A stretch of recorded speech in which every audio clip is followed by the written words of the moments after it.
Senhora Presidente, senhoras e senhores deputados, queria começar, em nome do Bloco de Esquerda, por saudar os resultados eleitorais do Partido Socialista, do PCP, da CDU e do MPT nestas eleições europeias. Como sabem, as eleições europeias ficaram marcadas, em Portugal e na Europa, por um nível de abstenção recorde que nos deve preocupar e sobre o qual devemos refletir. Por toda a Europa, cidadãos e cidadãs mostram, ao não participarem no ato eleitoral, como se sentem distantes das escolhas da Europa, das instituições europeias e dos representantes, da forma como têm sido representados. A União Europeia, com a abstenção que existiu nestas eleições, perde representatividade, perde legitimidade democrática. As políticas de diretório, que não admitem alternativa ao neoliberalismo e impedem o desenvolvimento, afastam a União Europeia da democracia, da construção cidadã, de um futuro que possa dizer alguma coisa aos povos da Europa.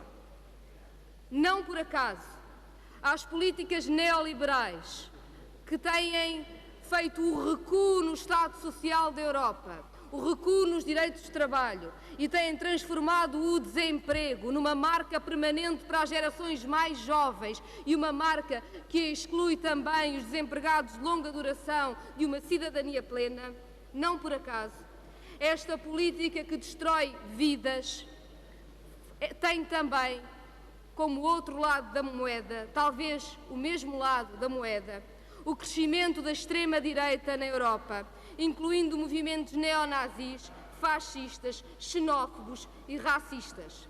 É uma Europa perigosa esta, em que, não existindo resposta política, o protesto popular tem tão diversos caminhos e tão perigosos caminhos, a lembrar das zonas mais escuras, dos tempos mais escuros que já atravessamos. Em Portugal, como sabem, a abstenção foi maior do que a média na União Europeia. 1 em cada 3 eleitores apenas foi às urnas. A grande generalidade da população não quis participar das eleições europeias e a sua não participação tem de ser vista como um sinal claro do descrédito da representação nas instituições políticas e também do descontentamento com as políticas que estão a ser seguidas em Portugal e na Europa.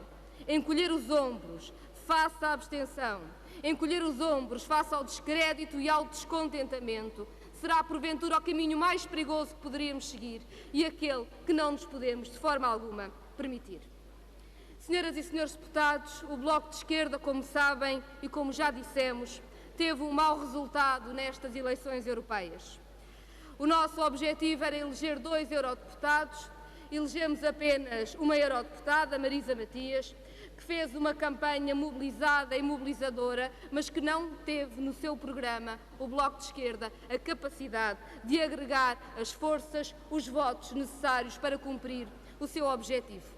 O programa de candidatura do Bloco de Esquerda continuamos a considerar que está certo, que é importante, mas reconhecemos que, não sendo capaz de mobilizar as forças, de agregar as forças, muito terá de ser feito na reflexão sobre os caminhos da esquerda.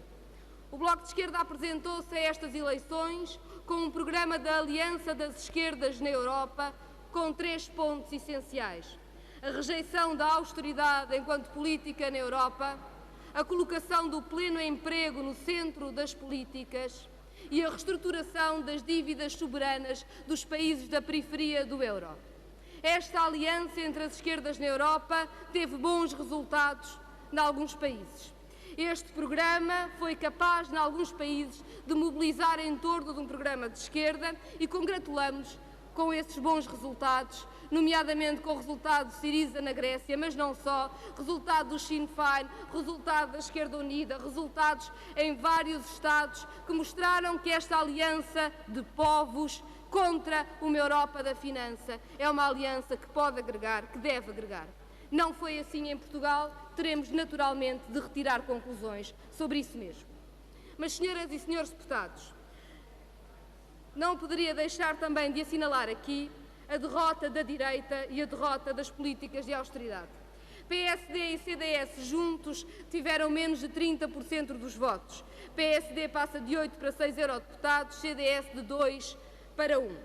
Mais do que a derrota da direita, que devemos assinalar e que mostra como em Portugal não tem já hoje credibilidade o programa do Governo nem as políticas do Governo, é bom assinalar que estes resultados mostram que a austeridade como ajustamento não é já aceito pelo país.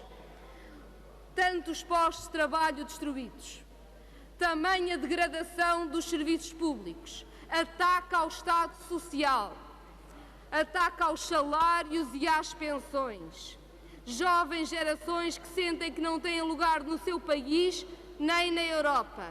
Depois de toda esta destruição, com uma dívida pública que continua a crescer ao ritmo de 40 milhões de euros por dia, a austeridade como ajustamento não é aceitável e não é aceite. E estas eleições dizem-nos também isto. A austeridade é sim, e é cada vez mais claro à generalidade da população, o instrumento do privilégio da finança pela sangria dos povos. Reestruturaram-se pensões, reestruturaram-se salários, reestruturou-se escola pública e Serviço Nacional da Saúde, reestruturaram-se setores inteiros da economia para que tudo ficasse na mesma com o setor financeiro e para que se continue a recusar a reestruturação da dívida pública. O combate à austeridade exige hoje clareza e determinação. Vemos nos exemplos europeus dos partidos que se diziam contra a austeridade e que não tiveram essa clareza e determinação no corte com as políticas neoliberais e no corte com a ditadura do diretório da finança, que tudo ficou na mesma, ou pior. Veja-se em França, com o governo de François Hollande a impor medidas de austeridade e a assistirmos ao crescimento da extrema-direita quando a política não responde à necessidade dos povos e a alternância não traz qualquer alternativa. Vemo-lo na Alemanha, com uma aliança, coligação no poder de direita e sociais-democratas que não traz nenhuma novidade à Europa e, portanto, continua a destruir Estado Social, continua a destruir direitos dos trabalhadores e continua, pois, a destruir a ideia da União Europeia.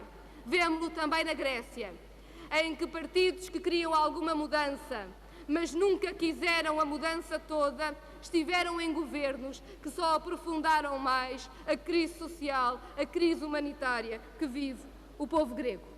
Não temos dúvidas que é necessário hoje uma voz clara contra a austeridade, que é preciso toda a determinação. Aceitar o tratado orçamental ou continuar a recusar a reestruturação da dívida pública significa afundar o país. Sabemos que para cumprir o tratado orçamental, Portugal precisaria de cortar todos os anos em despesa pública algo como 1,9% do PIB. É como cortar num ano metade da escola pública, no ano seguinte 1/3 do Serviço Nacional de Saúde, depois mais metade da escola pública, até não restar pedra sobre pedra do que constrói a democracia, dos instrumentos da dignidade e da igualdade no nosso país. A rejeição do tratado orçamental, a reestruturação da dívida pública continuam a ser objetivos essenciais. Mas é preciso, naturalmente, muito mais. Queira concluir, Sra. Deputada. E concluo, Sra. Presidente, é preciso mobilizar para que haja uma alternativa. É preciso juntar forças, agregar forças e a esquerda tem de ter essa capacidade para que haja verdadeiramente uma alternativa às políticas neoliberais e às políticas de destruição do nosso país, levadas a cabo por este governo e levadas a cabo por esta política europeia. O Bloco de Esquerda naturalmente reflete sobre estes resultados e trilhará esse caminho de determinação, de convicção e de necessidade de juntar forças. Refletimos sem nunca deixar de agir. Aqui na Assembleia da República, como no Parlamento Europeu, como na Assembleia Legislativa dos Açores, nas autarquias onde estamos representados, em todos os movimentos e causas em que somos ativistas, sabemos da nossa responsabilidade de combate ao neoliberalismo, de combate à austeridade e de estarmos sempre do lado das vítimas desta política. É aí que estará, como sempre, o Bloco de Esquerda.